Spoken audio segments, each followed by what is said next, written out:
विश्व के कोने कोने में यूट्यूब के माध्यम से हमसे गुरु मंत्र लेकर वैदिक परंपरा में आगे बढ़ने वाले मेरे प्रिय शिष्यों, सज्जन और सन्नारियों, आज हम आपको बताएंगे कि भाइयों में से झगड़ा क्यों होता है।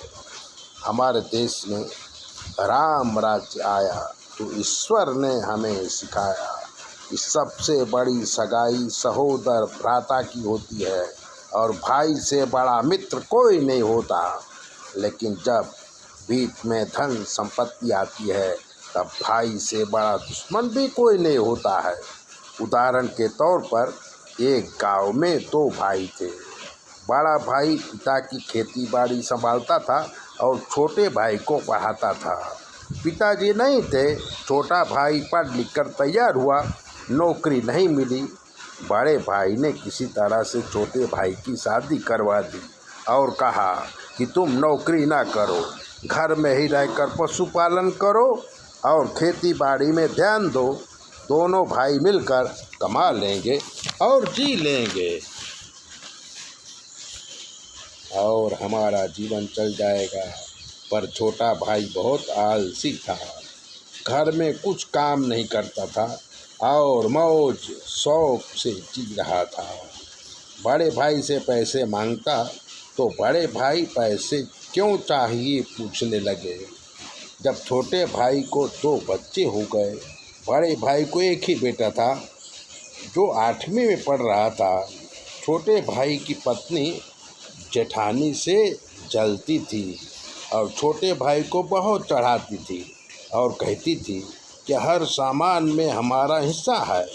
पर बड़े भाई और भाभी हमें नौकरों की तरह रखना चाहते हैं, हमें बिल्कुल आज़ादी नहीं है। दोनों भाइयों में संपत्ति के लिए झगड़ा होता। गांव वाले समझा बुझाते निपटा देते। अब छोटा भाई दारू भी पीने लगा। एक दिन बड़ा भाई और भाभी तथा उनका बेटा सो रहे थे तो घर में मिट्टी का तेल डाल के छोटे भाई ने आग लगा दिया। तीनों जल गए और मर गए। पुलिस केस हुआ, दोनों पति पत्नी को जेल हो गई। उसके बच्चे अनाथ हो गए और संपत्ति के लिए दोनों भाइयों का जीवन बर्बाद हो गया। तो भाई के बीच जब संपत्ति आती है तो एक दूसरे के दुश्मन बन जाते हैं और पूरा घर बर्बाद हो जाता है। इसलिए संपत्ति के लिए भाई से झगड़ा न करें और समझौता करके आगे बढ़ें तो आपके जीवन में काफ़ी उन्नति होगी।